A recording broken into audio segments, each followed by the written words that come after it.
Today I will be making cocoa flan, which involves a lot of chemistry. First, we will need to reheat the oven to 350 degrees. Baking is an example of conduction, convection, and radiation, which is what Act 1 is about.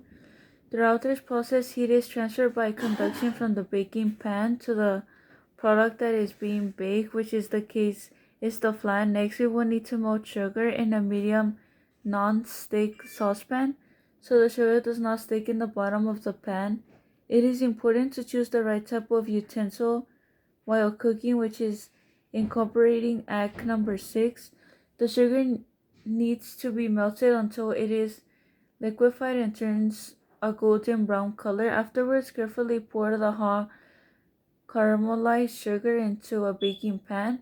Afterwards, in a blender, add 3 eggs, condensed milk, evaporated milk, and 3 teaspoons of vanilla along with a teaspoon of cream cheese. After you have put everything in a bowl, blend until the mixture is smooth. Then pour the egg mixture into the baking dish and add the batter of the chocolate, covering it with aluminum foil. The cake will go into a water bath.